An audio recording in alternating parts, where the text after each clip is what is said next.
દુનિયાભરમાં આગળ છે અને આવો ગુજરાતી અને જેનું સંરક્ષણ વર્તમાન કાળે 6.5 કરોડ ગુજરાતીઓનું સંરક્ષણ કરનાર અને મોદીજી સાહેબ સર્વપ્રથમ 6.5 કરોડ ગુજરાતીઓ વતી પુષ્પમાળા પહેરાવી પરમ પૂજ્ય આચાર્ય સ્વામીશ્રીને તેઓ પુષ્પમાળા અર્પણ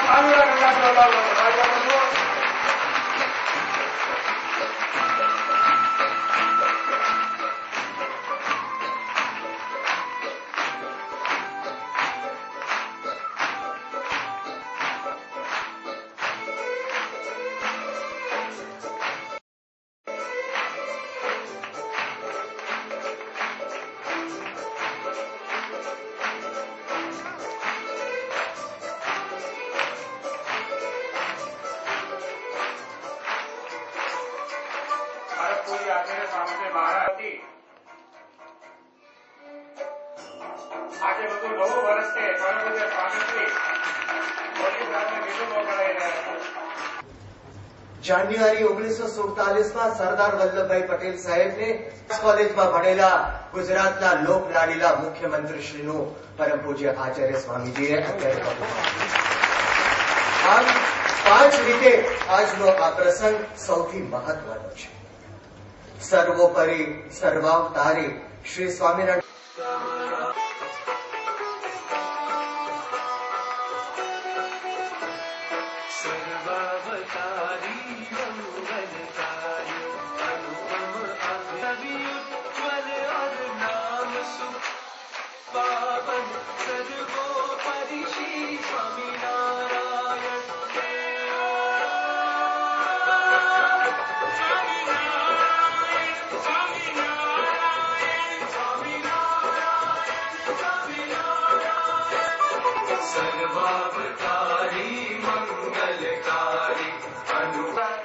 હતા। સ્ટેચ્યુ ઓફ યુનિટી કરતા લગભગ બમણી હાઈટ ધરાવતું સ્ટેચ્યુ ઓફ યુનિટીનું સરદારની પ્રતિમાનું પ્રચંડ પ્રતિમા મૂકવાનો માન્ય મુખ્યમંત્રીશ્રીનો સંકલ્પ છે। 183 મીટર ઊંચી પ્રતિમાનું નિર્માણ થશે અને એના એ સંશોધન કાર્યને માટે આ ટાઈમ મેગેઝિન અત્યંત મહત્વનો અંગ છે, કારણ દેશ આઝાદ થયો મેગેઝિને ધ બોસ તરીકે નવાજ્યા હતા। ગુજરાત ધરતી લોક કલ્યાણ ટ્રસ્ટ વતી બળવંતભાઈ વ્યાસને 1,51,000નો ચેક અર્પણ કરવામાં આવશે। બળવંતભાઈની એ પ્રવૃત્તિ આપણે તાળીઓના ગડગડાટથી મોતી સાગરજીને વધાવીએ। માન્ય મુખ્યમંત્રી શ્રી પૂજ્ય સ્વામીજી મોતી સાગરજીને આ સ્મૃતિ ચિહ્ન અર્પણ કરશે।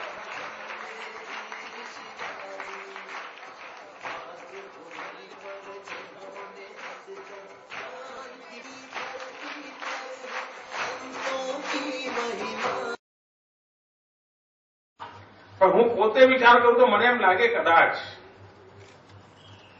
વિશ્વમાં જેટલા પણ મહાપુરુષોને શ્રદ્ધાંજલિ અપાણી હશે એમાં ઉત્તમમાં ઉત્તમ કોઈને શ્રદ્ધાંજલિ અપાણી હોય અને ચિરંજીવ શ્રદ્ધાંજલિ અપાણી હોય તો એ સરદાર સાહેબના પાણી છે।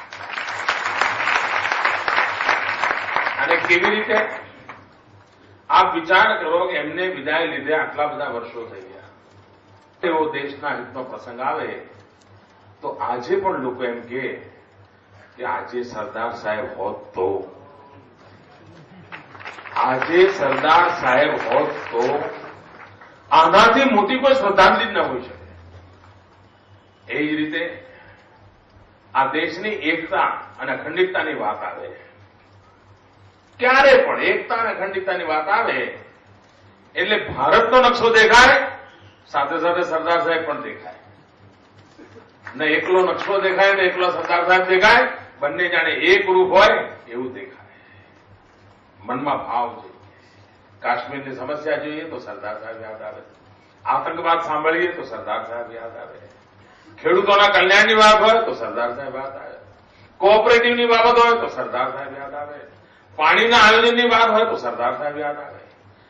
ભારતીયકરણ કરવાનું હોય, ભારતની શાસન તંત્રનું ભારતીયકરણ કરવાનું હોય તો સરદાર સાહેબ યાદ આવે.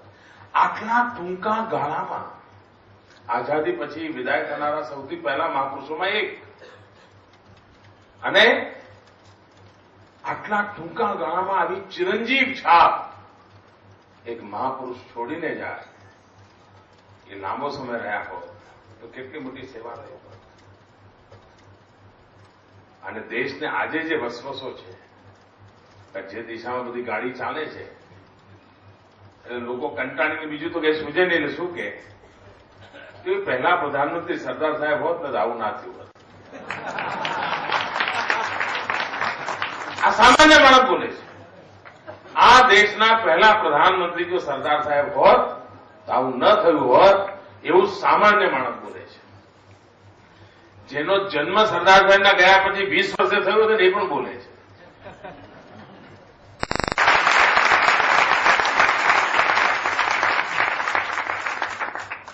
આજે લાભ પાંચમ છે. મને 2 દિવસ પહેલા કોઈ SMS કર્યો હતો કે સાહેબ લાભ પાંચમ 2 દાડા વહેલી આવી ગઈ, તો SMS કર્યો. પછી નીચે લખ્યું હતું કે આ વખતની લાભ પાંચમ એ તો કાર પાંચમ છે, મારુતિ કાર.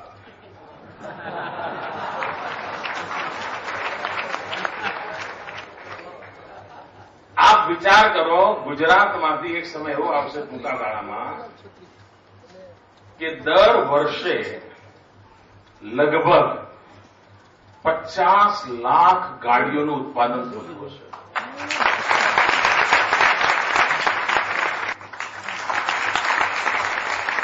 આ મિજાજથી કામ થઈ રહ્યું છે. વિકાસના મિજાજથી આગળ વધારવો છે. હવે તો સાહેબ ગમે તે દુનિયાની ગાડી હશે ને, નીચે લખેલું જ હશે મેડ ઇન ગુજરાત. જોઈ લેજો.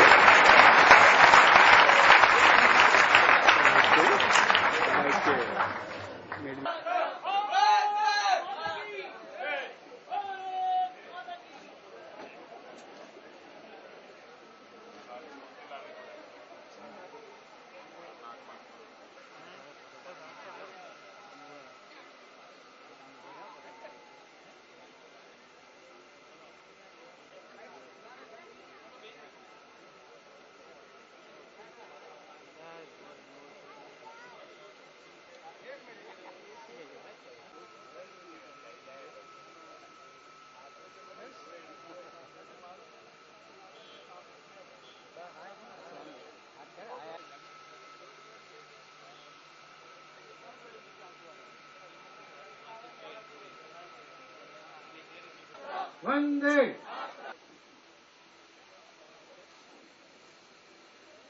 આદરણીય નરેન્દ્રભાઈ પધાર્યા છે.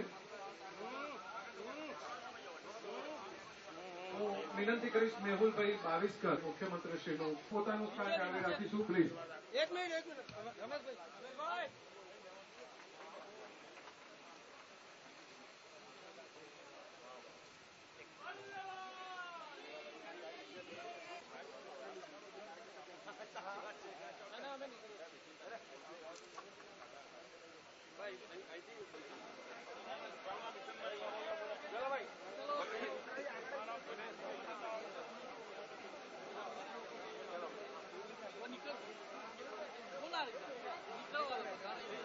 ભાઈ અહીંથી બહાર જ નીકળજો. ભાઈ અહીંથી બહાર જવા દેજો સીધા.